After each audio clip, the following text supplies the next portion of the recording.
ഈ നാട്ടിൽ ആരാണ് ഇര, ആരാണ് വേട്ടക്കാർ എന്ന് മനസ്സിലാകാത്ത രീതിയിലാണ് കാര്യങ്ങൾ പോകുന്നത്. അപമാനകരമായ കാര്യമാണ്.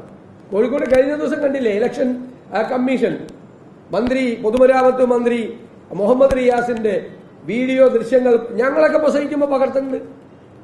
ഞങ്ങളൊക്കെ പ്രസംഗിക്കുമ്പോൾ തെരഞ്ഞെടുപ്പ് കമ്മീഷന്റെ ആളുകൾ പകർത്തുന്നുണ്ട്. ഞങ്ങൾ പോകുമ്പോൾ ഞങ്ങളുടെ കാറും ഒക്കെ ചെക്ക് ചെയ്യുന്നുണ്ട്. ഞങ്ങളുടെ കാറൊക്കെ കൈയാണിച്ച് നിർത്തുമ്പോൾ ഞങ്ങളത് ചെക്ക് ചെയ്യാൻ വേണ്ടി ഇന്ന് കൊടുക്കുക. ഞങ്ങളുടെ കാർ ചെക്ക് ചെയ്യാൻ പാടില്ല, ഞങ്ങളുടെ പ്രസംഗം തെരഞ്ഞെടുപ്പ് കമ്മീഷൻ അത് വീഡിയോ എടുക്കാൻ പാടില്ല എന്ന് പറയാമോ? തെരഞ്ഞെടുപ്പ് പെരുമാറ്റച്ചട്ടം മന്ത്രിമാർക്കും മുഖ്യമന്ത്രിക്കും പ്രതിപക്ഷ നേതാവിനും രാഷ്ട്രീയ പാർട്ടികൾക്ക് എല്ലാവർക്കും ബാധകമാണ്. എന്നിട്ട് അയാളെ സ്ഥാനാർത്ഥിയുടെ നേതൃത്വത്തിൽ ഗ്രീൻ റൂമിൽ കൊണ്ടുപോയി ഭീഷണിപ്പെടുത്തി. തെരഞ്ഞെടുപ്പ് കമ്മീഷൻ അയച്ച ആളെയാണ്. എന്നിട്ട് അയാളുടെ വീഡിയോയിൽ നിന്നത് ഡിലീറ്റ് ചെയ്തു. എന്ത് നടപടിയാണ് ആ സ്ഥാനാർത്ഥിക്കെതിരെ എടുത്തത്? എന്ത് നടപടിയാണ് ആ സ്ഥാനാർത്ഥിക്കെതിരെ എടുത്തത്? എന്തും ചെയ്യാവുന്ന ഘട്ടത്തിലാണ്. കണ്ടില്ലേ, പാനൂരിൽ ഇന്ന് വെളുപ്പിന് ബോംബ് സ്ഫോടനമാണ്. CPM പ്രവർത്തകരുടെ വീട്ടിലാണ് ബോംബ് സ്ഫോടനം. CPM-കാരാണ്. തെരഞ്ഞെടുപ്പ് ഒരു പ്രത്യേകമായ ഘട്ടത്തിലേക്ക് നീങ്ങുമ്പോൾ CPM ഈ ക്രമസമാധാന നില വഷളാക്കാൻ ബോംബുണ്ടാക്കാണ് പാർട്ടി പ്രവർത്തകരെ കൊണ്ട്. കേരളത്തിലൊരു മുഖ്യമന്ത്രിയില്ലേ, ആഭ്യന്തര വകുപ്പിന്റെ ചുമതലയുള്ളയാൾ. കഴിഞ്ഞ ദിവസം തിരുവനന്തപുരത്തുണ്ടായല്ലോ ബോംബ് നിർമ്മാണം. അപ്പൊ CPM-ന്റെ പണി, ഈ സംസ്ഥാനം ഭരിക്കുന്ന CPM-ന്റെ പണി തെരഞ്ഞെടുപ്പ് കാലത്ത് പ്രവർത്തകരെ കൊണ്ട് ബോംബുണ്ടാക്കിക്കുകയാണ്. എന്തും ചെയ്യാൻ മടിക്കാത്ത ആളുകളായി ഇവർ മാറിയിരിക്കുകയാണ്. തെരഞ്ഞെടുപ്പ് എങ്ങനെയാണ് അട്ടിമറിക്കാൻ നോക്കുക. പത്തനംതിട്ടയിൽ കണ്ടില്ല, കുടുംബശ്രീയുടെ സ്റ്റേജിൽ കയറിയിരിക്കുകയാണ്.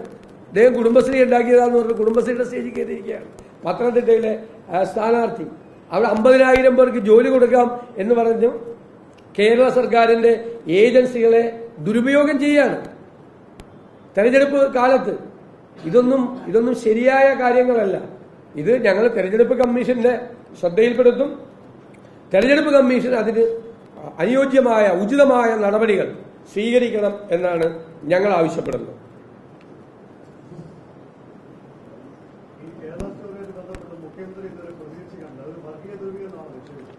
അല്ല, വർഗീയ ധ്രുവീകരണത്തിന് വേണ്ടിയും ജനങ്ങളിടയിൽ ഭിന്നിപ്പുണ്ടാക്കാനും വേണ്ടിയിട്ടാണ് ഇങ്ങനെയൊരു സിനിമ ഈ സമയത്ത് പ്രദർശിപ്പിക്കുന്നത്. നമ്മുടെ സംസ്ഥാനത്തെ അപമാനിക്കുന്നതിന് തുല്യമായിട്ടുള്ള ഒരു സിനിമയാണ്.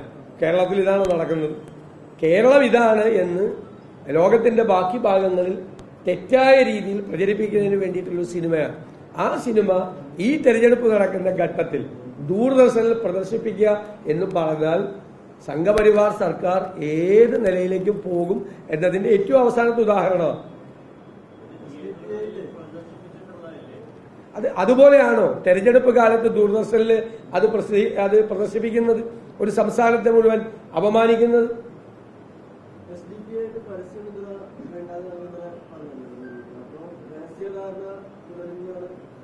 അതാണ് അതിന്റെ അർത്ഥം.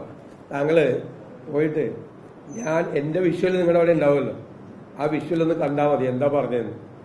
നിങ്ങൾക്ക് വേറെ തലക്കെട്ട് ഇഷ്ടമുള്ള വേണമെങ്കിൽ നിങ്ങളുടെ ഇഷ്ടമുള്ള തലക്കെട്ട് കൊടുത്തല്ലോ, അത് കൊടുത്തു. അവിടെ ഇതിനേക്കാൾ വ്യക്തതയോടുകൂടി കേരള രാഷ്ട്രീയത്തിൽ ഒരു രാഷ്ട്രീയ പാർട്ടിയും ഒരു പ്രസ്ഥാനവും ഒരു മുന്നണിയും ഇതുപോലെ തെരഞ്ഞെടുപ്പ് ഘട്ടത്തിൽ ഇത്തരം വർഗീയ നിലപാടുള്ള ആളുകളുടെ പിന്തുണ വേണ്ട എന്നുള്ള ധീരമായ ഒരു നിലപാട് സ്വീകരിച്ചിട്ടില്ല. ഒരു പാർട്ടിയും സ്വീകരിച്ചിട്ടില്ല. CPM-നൊക്കെ ധൈര്യമുണ്ട് മുട്ടുപറയ്ക്കുക അങ്ങനെ പറയാൻ.